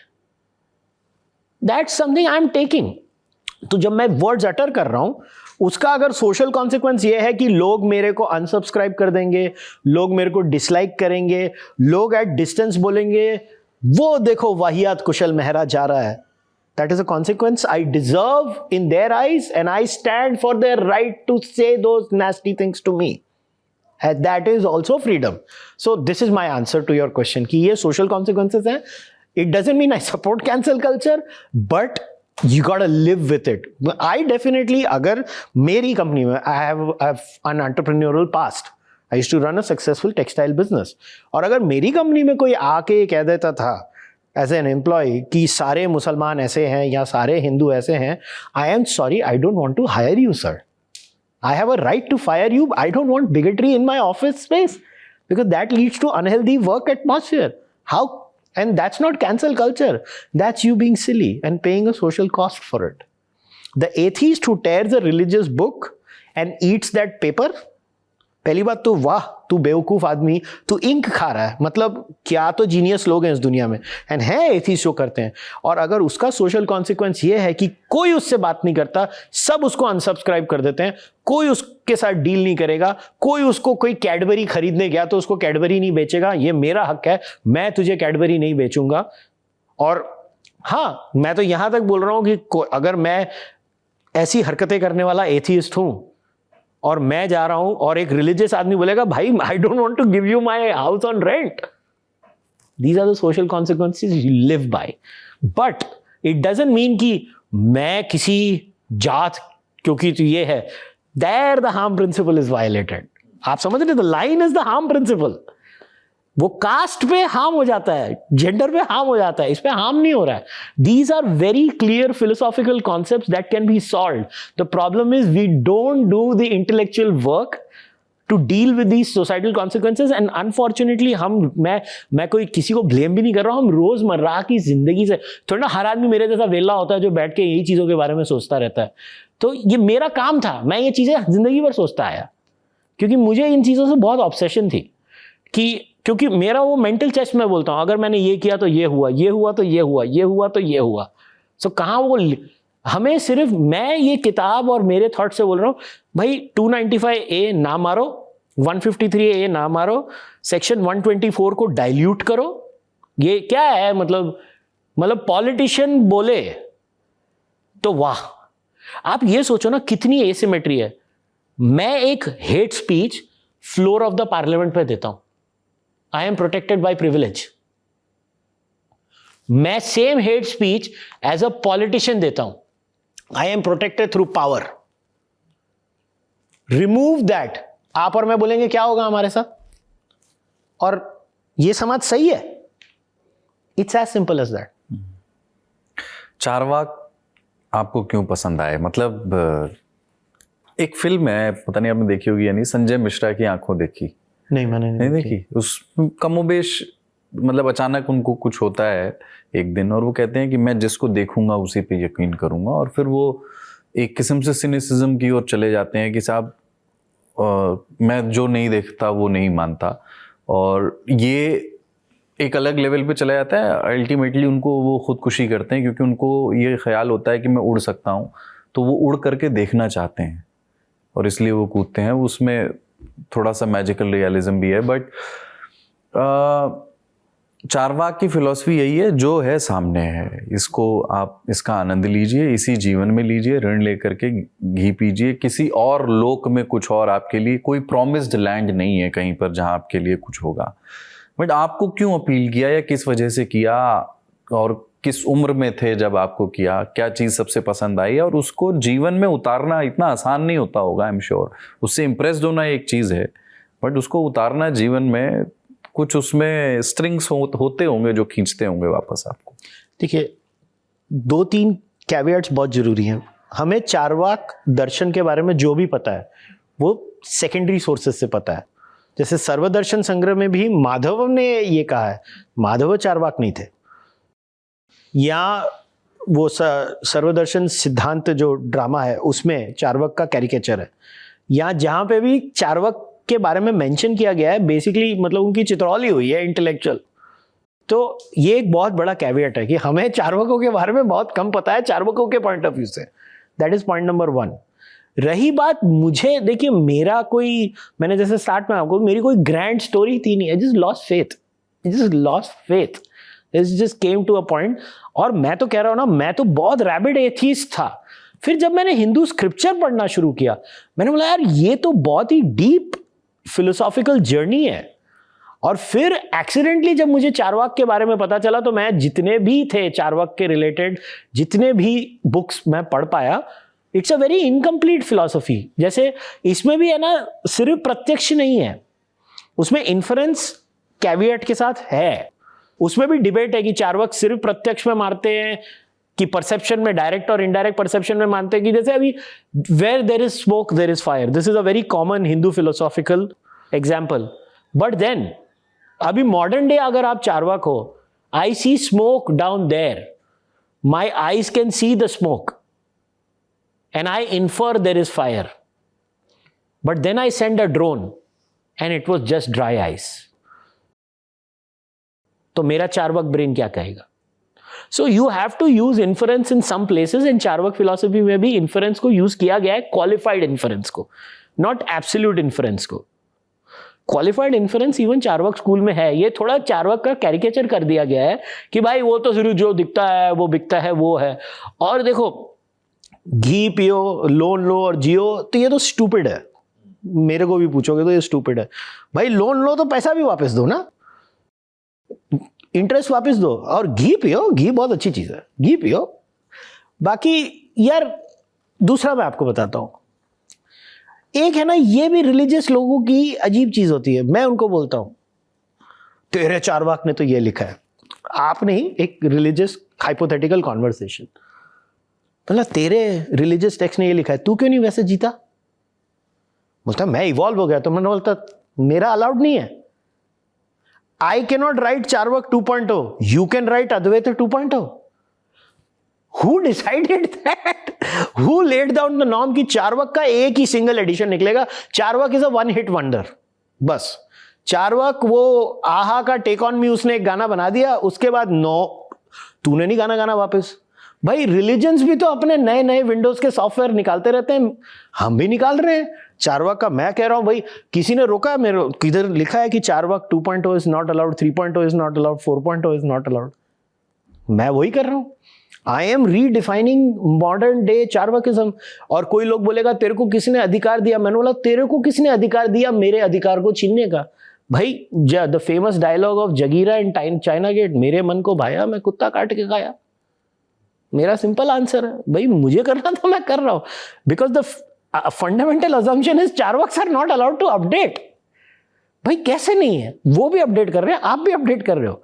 आप ये सोचिए ना, अगर अद्वैत के वो वर्जन, तो फिर गौड़पाड़ा के बाद अद्वैत हो गया था ना, मगर नहीं, शंकर ने भी लिखा। फिर शंकर के बाद रामानुजा ने विशिष्ट अद्वैत, और ये सब कितने द्वैत, कितने सारे आए।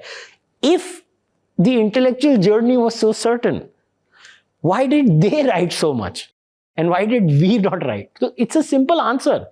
The answer is it's a work in progress, and we lost all the text, and we anyways have only secondary sources. We are lucky, and in fact इसमें तो credit सारे आस्तिकों को जाता है कि उनमें इतनी इंटेलेक्चुअल ह्यूमिलिटी थी कि उन्होंने नास्तिकों के बारे में लिखा।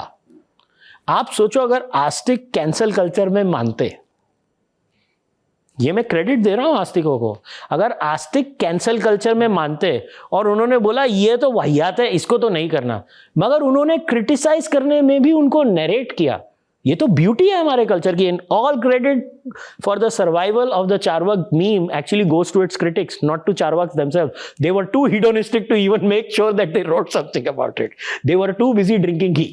आपको पर्सनल कॉन्सिक्वेंसेस कुछ झेलने पड़े अपने व्यूज के लिए, मतलब कुछ कभी?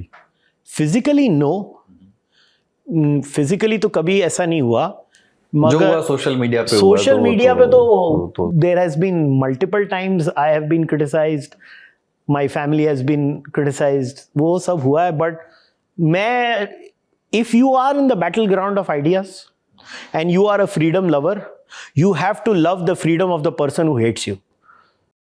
उतनी मोटी चमड़ी के अगर नहीं हो तो भाई ये लड़ाई मत करो। मेरे लिए, मेरा सिंपल है, मैं, लोगों को विश्वास नहीं होता कि मैं, I have barely blocked 20-30 people on Twitter. मैं ब्लॉक भी नहीं करता हूं, मैं सिर्फ म्यूट करता हूं लोगों को, क्योंकि वो मेरा लॉजिक है, भाई मैं पूरा दिन गाली पढ़ता रहूंगा तो मैं दूसरे काम की चीज कैसे पढ़ूंगा, वो होता है। अब मैं ब्लॉक भी नहीं करता लोगों को, मेरा फ्रीडम का है कि बस जी खोल के गाली दे मेरे को, तू मजा आया, तेरे को थेरेप्यूटिक गाली लगेगी। अच्छा, जो मॉडर्न लिबरल सोसाइटीज हैं, डेमोक्रेसी है, जब क्या हुआ ना कि अब तो सुपरसीड कर देता है ना कॉन्स्टिट्यूशन, कि आपके रिलीजियस टेक्स्ट कुछ भी कहते हो, कॉन्स्टिट्यूशन जो कहता है उसके हिसाब से लॉ एंड ऑर्डर, पुलिस वाला वही मानेगा जो कॉन्स्टिट्यूशन कहता है। और इस हिसाब से हम सम सॉर्ट ऑफ एक्सट्रीमिज्म को आप काउंटर कर सकते हो कि अब ये अलाउड नहीं होगा, ये गलत है, ये अलाउड नहीं होगा, ये गलत है। सो ये पूरी तरह से सक्सेसफुल क्यों नहीं हो पाया? एक्सट्रीमिज्म तो अभी भी है, एग्जिस्ट करता है, दूसरे फॉर्म में करता होगा। Because we don't have freedom in society. हमने कभी भी इंटेलेक्चुअल एक्सरसाइजेस किए ही नहीं है आइडियाज के साथ।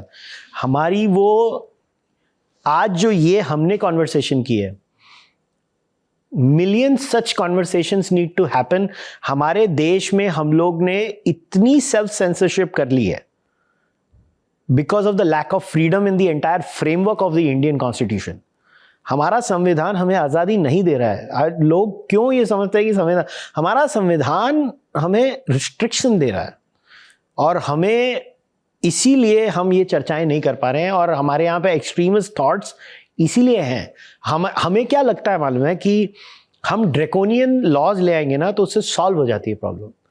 आप नोट करो, इंडिया में हर चीज का सोल्यूशन क्या होगा में, इवेंचुअली एक पॉलिटिशियन एक लॉ लगा देता है, जैसे कि उसके पहले लॉ नहीं थे उससे डील करने के लिए। We always do that.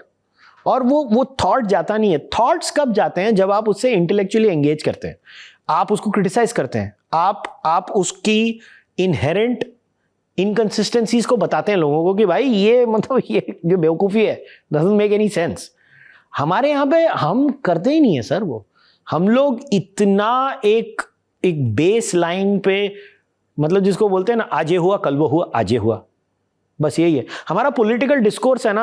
हमारे most politicians of India are captain obvious. वो ऑब्वियस चीजें बोलते हैं, जैसे आप रास्ते में गए, लुक स्काई, और फिर कोई आके बोलेगा बाप रे क्या बात कर दी सर आपने। आप हमारे पॉलिटिकल डिस्कोर्स को आप स्टडी करिए, क्या है हमारा पार्लियामेंट में, क्या डिस्कोर्स है, क्या डिस्कोर्स है हमारे पार्लियामेंट में।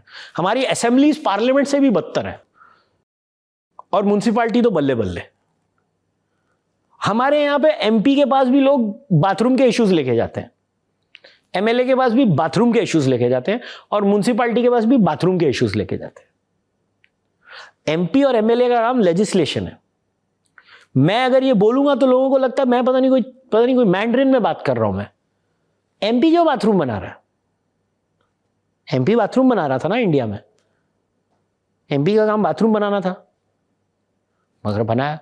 मेरे हिसाब से the reason we have this is because we have not dealt. हमारा सोसाइटल एम है मिट्टी पाओ। We think escaping problems is a solution. So every time we have to deal with extremism of any kind, Anybody who reads my work knows how much I hate the caste system. I have always said this, that if I had an intellectual nuclear bomb, I will drop it on it and then I will drop one more to ensure कि वो पहले वाला काम तो शायद ना किया हो. That's how much I hate that system. But do we have the intellectual robustness to have this level of hatred for every bad idea in India? We have intellectually mollycoddled people. We have intellectually mollycoddled communities in India. And ये intellectual मॉलीकॉडलिंग की वजह से हमारा discourse बद से बदतर होते जा रहा है. मैं अपने आप को ऊपर या दूसरों को नीचा नहीं दिखा रहा हूं. मैं भी इस सड़े गले सिस्टम का वही मीडियोकर आउटपुट हूं. ठीक है, मैं एकदम क्विकली यहाँ पे एक सवाल नथी कर रहा हूँ क्योंकि ये इसी से जुड़ता है. एंड सिंस हम एक किस्म का ये एकेडमिक बातें कर रहे हैं, ज़रूरी नहीं कोई इसका मतलब मैं ये सुनने वाले से कहूँगा, लेकिन निष्कर्ष निकालने की कोशिश ना करें, सिर्फ आइडियाज़ की बात हो रही है. Are we really sure about democracy? क्योंकि बहुत सारी जिन प्रॉब्लम्स की आप बात कर रहे हैं वो करंट इलेक्टोरल सिस्टम उनको ज़िंदा रखने में उसकी बड़ी भूमिका है, जिसमें कास्ट है, जिसमें हेट स्पीच है ना, मॉलीकॉडलिंग की बात जो आप कर रहे हैं. एमपी क्या काम करेगा, वो लोगों की मैयत पे जाएगा तो ये बहुत अच्छी बात है, भले ही वो लेजिस्लेशन में कुछ भी करता रहे, यहाँ करके अटेंड ना भी करे पर बच्चे के जन्मदिन पर जाए. सो वहाँ से बात जहाँ प्लेटो ने डेमोक्रेसी की आलोचनाएं की और कहा कि कई लोग मिलकर के जिसको चुन रहे हैं ज़रूरी नहीं कि वो अच्छा हो. और फिर ये भी विचार जिन्होंने जो प्रो डेमोक्रेटिक पूरी दुनिया भर में एक्टिविस्ट हुए हैं उनके सब जगह देख लिया, जहाँ डेमोक्रेसी नहीं है उनके हाल तो और भी ख़राब है. आप देख लीजिए कि क्या हो रहा है मिडिल ईस्ट में, क्या हुआ है और जगहों पर, कम्युनिज्म के स्टेट्स में क्या हुआ है, क्यूबा और मतलब ठीक है चाइना तो अब कम्युनिस्ट रहा भी नहीं उस तरीके से, बिजनेस मतलब सोशल व्यवस्था है पाकिस्तान ही देख रहे हैं. हाँ, सो प्रॉब्लम्स हैं बट बेस्ट शासन व्यवस्था तो डेमोक्रेसी है. But are we sure? I mean, अगर आप इसमें काफ़ी रोबस्ट रिसर्च हुई है कि डेमोक्रेसीज एंड अदर सिस्टम्स को एट स्केल, अगर क्या होता है लोग हमेशा चाइना का एग्जांपल दे देते हैं एज अ स्ट्रॉमैन है मेरे हिसाब से कि look China is communist but they have economic growth. Well, China is the only communist place that has economic growth. और इकोनॉमिकली वो कम्युनिस्ट तो रहे भी नहीं अब, मतलब वो तो बहुत pro market, open market. So that's the thing. So wherever there is freedom, because I think freedom is a bedrock of democracy. Democratic systems, as much as I criticize the Indian constitution, अगर कोई मेरे को बोलेगा पाकिस्तान वाला system चाहिए, मैं बोलूँगा माफ करो. Immediate. अगर मेरे को कोई पूछेगा चाइनीज सिस्टम चाहिए, मैं बोलूँगा माफ करो. Yes, they have grown more, but let me tell you, I'm a proud Indian Democrat. I am proud of the fact that ये सिस्टम इस देश में है और मुझे बहुत खुशी होती है जब वो मतलब जब मैं इलेक्शन कैंपेन, मेरा favourite time in Indian democracy होता है जस्ट बिफोर द इलेक्शन, जब वो पॉलिटिशियन हर 5 साल के बाद वो स्लम, वो बिल्डिंग और वो वहाँ पे जाता है और पब्लिक उसको है. आई लव इट. ऐसी खुन्नस निकालती है ना लोग उनके ऊपर और वो पॉलिटिशियन सुन के लेता है क्योंकि उसको री इलेक्ट होना है. I think democracy may not be perfect and I am willing to change my mind if you give me a better system. But ये कैसा हो गया है कि in eternal wait for the better system I reject what I have at hand. अभी हो सकता है कि pushups are not the best exercise and there is something imaginary that is out there in the Milky Way that if I do I will have better body. But अभी मैं pushups मारूंगा भाई, मेरे को उससे फायदा हो रहा है. That's my answer. It is not about the imaginary utopian idea because utopias never work and I will prove that. Libertarianism at its pristine form is a utopia. No police, no ये. उन्होंने 2 जगह Scandinavia में ये pilot level पर try किया है, आप पढ़िएगा उसके बारे में, क्या ब्यूटीफुली फेल हुआ है लिबर्टेरियनिज्म. इमीडिएटली लोगों ने बोला ओ स्टेट को वापस लाओ. Similarly communism is the extreme end on the other side. State हर चीज में घुस रहा है. Maybe there is a sweet spot ना कि यहाँ पे स्टेट की जरूरत नहीं है, यहाँ पे स्टेट की जरूरत है. Life, liberty and equality, state को जो थोड़ा बहुत प्रोटेक्ट करना है उनको करने दो और democracies as of now I think is a very good robust system. I think it's a democracy that Kushal Mehra can write this book also, so I am eternally grateful for that. जो doubt है, एक आखिरी चीज, doubt एक ऐसी चीज है ना, it's like a vicious cycle, मतलब वो इंसेप्शन फिल्म की तरह I है. know. सो आपको डाउट आया, इसीलिए आप यू लॉस्ट फेथ. अपने फेथ लूज करने पे भी डाउट आ सकता है. Absolutely. सो मैं वही कह रहा हूँ. और स्पेशली आपके अगर वीक मोमेंट्स चल रहे हो, सिर्फ आपकी बात नहीं कर रहा हूँ, एक इन जनरल किसी के भी कि कोई नास्तिक हो गया और उसकी लाइफ में बहुत प्रॉब्लम चल रहे हैं, परिवार में कोई समस्या चल रही है और वीक मोमेंट है और उसको डाउट आ गया कि यार मेरे एथिज्म वो फॉलो करने की वजह से तो ये नहीं हो रहा है, और क्या मुझे वापस ईश्वर की शरण में जाना चाहिए? जाने में हार्म क्या है? हार्म वाला प्रिंसिपल. तो ऐसे मोमेंट्स आए तो आपने कैसे टैकल किया? कभी आया तो? ऑनेस्टली मुझे ऐसा कभी मोमेंट ही नहीं आया ही नहीं है मेरे केस में.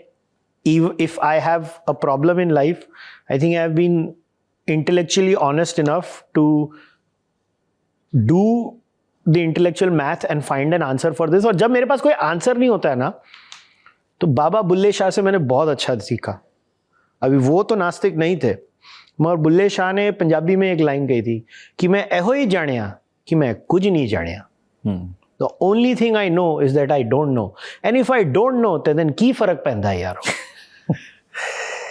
मैं बुल्ले शाह के थोड़ा आगे चले गया. मैं बॉदर ही नहीं होता हूं कि वो लोग कहते ना, तू अगर भगवान है और तू उसमें नहीं मानता तो तू उसे नाराज कर रहा है, तू ऊपर जाएगा. पहली बात तो ऊपर क्यों जाएगा उसका कोई आंसर नहीं है. ऊपर जाएगा, मगर तू ऊपर जाएगा और फिर वो तेरे से ऐसे बातेगा. मैंने बोला एक मिनट, तूने मुझे थोड़ी देर पहले कहा था कि भगवान तुझे बिना किसी बात के प्यार करता है. मतलब हाँ, तो फिर वो मेरे से नाराज क्यों होगा? मैं अगर उसमें नहीं भी मानूं तो भगवान तो मेरे से ऊपर है. तो अगर मैं ऊपर गया तो ठीक है, देख लेंगे तब का तब. रिवर्स पास्कल्स वेजर मैं बोलता हूं इसको. Who cares? See, I live my life assuming there is no God. I cannot prove there is no God. How do you prove it? Just like somebody can't prove there is a God. So, atheists का क्या होता है? Most atheists are obsessed with, मैं तेरे को गलत prove करूंगा. मेरा है कि I think my life doesn't need a God. Most people live their life without a God. It doesn't mean people who choose to have a God in their life are wrong. I choose to live my life with no God and I am happy as hell. मेरे को कोई tension नहीं है, मैं मस्त मेरी life में जीता हूं. मेरी मम्मी मेरे को बोलती है इधर बैठ जा, पूजा कर मेरे साथ. मैं मस्त में पूजा भी कर लेता हूं मम्मी के साथ. मेरे को कोई टेंशन नहीं है. मैं अंदर बैठा हूं, मैं कोई, लोग बोलते हैं ना क्या तू हनुमान जी से कॉन्वर्सेशन कर रहा है? मैं नहीं कर रहा हूं भाई. मैं सिर्फ उनको बोल रहा हूं देखो अगर आप हो, मैं मम्मी के लिए कर रहा हूं, मोस्टली तो आप नहीं हो, मगर मैं मेरी माँ को इतना प्यार करूंगा कि मैं उसके लिए करूंगा. क्योंकि मेरे लिए God's blessings don't matter, my parents' blessings matter. So I'm a good son. I will do it for my parents. Intellectual honesty की आप बात कर रहे थे ना. इंटेलेक्चुअली अगर मैं ऑनेस्ट हूँ, यानी जिस विचार पर मैंने अपना जिसको मानना शुरू किया, मैं उस विचार के साथ इंटेलेक्चुअली खुद को जो कन्विंस कर रहा हूँ उसके लिए ऑनेस्ट हूँ, उसमें फिर फेथ नहीं आए तो. बट क्या इससे आपको लगता है कि इमोशनली थोड़े से प्रॉब्लम्स होते हैं? इमोशनल सेफ्टी की ताक पर इंटेलेक्चुअल ऑनेस्टी कई बार होती है क्या, कि ज़्यादा इंटेलेक्चुअली ऑनेस्ट होंगे तो इमोशनल सेफ्टी को नुकसान होता है क्या? May be in some cases होता है, but I think intellectual dishonesty से भी उतने ही नुकसान हो सकते हैं. So I think it's more, इसके आंसर एवोल्यूशनरी वायरिंग में होते हैं. I think some people are wired to have certain trigger responses. पता नहीं, मैं मतलब टू यूज मुन्ना भाई MBBS, लगता है मुझे मेरा ही केमिकल लोचा है, क्योंकि मैं ना, मेरे को ये रिस्पॉन्सेज नहीं आते हैं. So I am not trying to, I am being very honest, I am not trying to wiggle out of an answer, but मेरा ऐसे होता है कि मैं वो समझ नहीं पाता हूँ जो लोग फील करते हैं. क्योंकि आप भूल रहे हो कि वोकिज्म भी, मोस्ट वोकियाज आर एथिस्ट्स. वो कितने इमोशनली ऐसे फ्रेजाइल होते हैं. सो इसके लिए वोकिज्म को हमेशा एथिज्म प्लस बोला गया. Atheism was not enough for them, तो उन्होंने उसमें प्लस कर दिया और ये सब चीजें लाए. वो रिलीजन था इसके लिए. तो I think this is more of a, I think it's a wiring हमारी प्री ऑर्डेंड वायरिंग होगी। मेरी वायरिंग ऐसी है कि ना मैं इधर हूँ ना मैं उधर हूँ। मैं ज़्यादा वो जिसको बोलते हैं ना कि ना ओवरली हैप्पी होता हूँ ना ओवरली सैड होता हूँ, वो मैं उसी रेंज में रहता हूँ। आई am very detached with all of this. अच्छा, इसको एक इंडिविजुअल उससे इतर में पूरे, जैसे हम अपने समाज को दूर से जब देखें कुछ वर्षों के बाद, जैसे वर्ल्ड वॉर के बारे में बात कहते हैं ना कि वर्ल्ड वॉर से जो डिस्ट्रेस हुआ और उसमें कैसे फिर से रिलीजन पॉपुलर हुआ, क्या आपको लगता है कि एक प्रॉस्परस सोसाइटी में एथीज्म के पनपने की चांसेस ज़्यादा हैं और एक डिस्ट्रेस सोसाइटी में रिलीजन और फलेगा फूलेगा? प्रोबेबिलिटीज आपकी करेक्ट होने में ज़्यादा है, क्योंकि बिल मार, a famous host of real time with bill मार, उनकी बहुत साल पहले एक मूवी आई थी रिलीजियस. इट वाज अ पन on religion and ridiculous. It was called Religulous. It's a hilarious documentary cum movie. Everybody should watch it. और उसमें शायद उन्होंने एक लाइन बोली थी, You don't find atheists in a foxhole. So yes, prosperity से atheism का correlation किया जा सकता है. I think गरीब आदमी को भगवान के एंकर की definitely ज़रूरत है. I think atheism is a very privileged point of view. I 100% endorse your thought, but it doesn't make it wrong. Having money doesn't make anyone wrong. Wanting money for you at the cost of others is what makes you wrong. I want everyone to have money. The problem is socialism only wants everyone to be poor. So मेरे को poverty for no one चाहिए. But just because some people are poor, I am supposed to be poor. I am sorry, just because some people have cancer, I am not supposed to have cancer. So I'm sorry, this these things make no sense to me. Like, मेरा फंडा simple है. Do you want to say I am privileged? Yes sir, I am. अब मैं क्या करूँ? मैंने acknowledge कर ली मेरी privilege. अब क्या?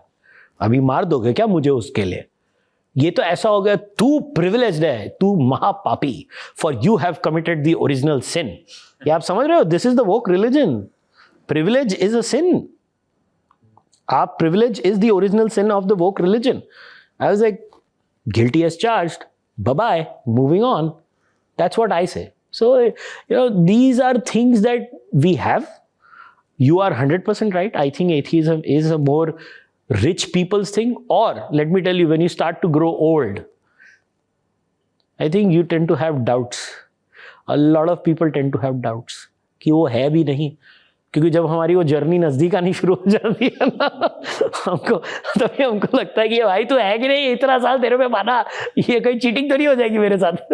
एक चीज़ आखिर में जाते जाते मैं आपसे कुछ रिकमेंडेशंस चाहता हूँ, कुछ फिल्मों के, कुछ डॉक्यूमेंट्रीज के, कुछ किताबों के, जो भी आप देने चाहें मलयालम टॉप के दर्शकों के लिए. और ज़रूरी नहीं है कि रिलीजन और ब्लास्फेमी के अराउंड है, जो भी आपको पसंद है, जो ऑल टाइम आपको लगता है. मेरी favourite film all time Rajesh Khanna की आनंद. I love that movie. That movie was the greatest life's lesson. कि you are certain of your mortality and still you live your life to the fullest. That had a profound impact on me. दूसरा बावर्ची.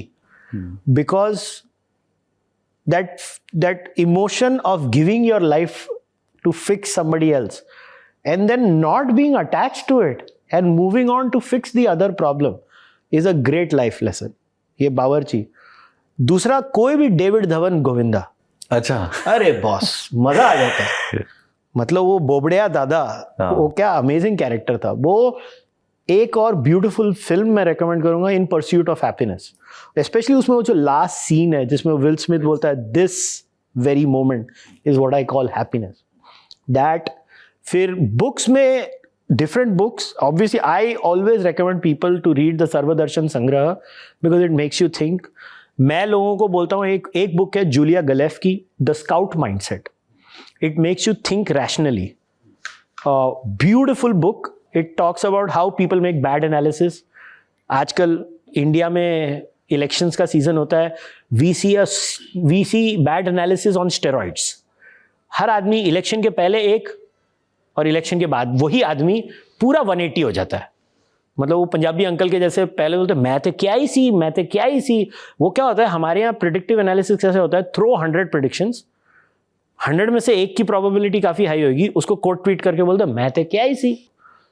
ऐसा होता है। तो एक scout mindset is a beautiful book. एक Indian American author है जिनकी किताब ने आई थिंक मेरे को इंटेलेक्चुअली बहुत इन्फ्लुएंस किया, being different by Rajiv Malhotra. वो एक book it deeply impacted me. That is a fundamental book about making Hindus comfortable about them being not Abrahamic while not being bigoted towards the other side. It just fundamentally changed me. So ये 3 किताबें तो definitely मैं recommend करूँगा। और तो मतलब ऐसी कितनी किताबें, मतलब because I read so much, तो मुझे तो एक्चुअली मुझे किताबों के नाम भी थोड़े याद नहीं रहते अभी, because reading is now like a drug for me kind of, like if I don't read I feel ये। बट ये 3 बुक मैं डेफिनेटली रिकमेंड करूंगा।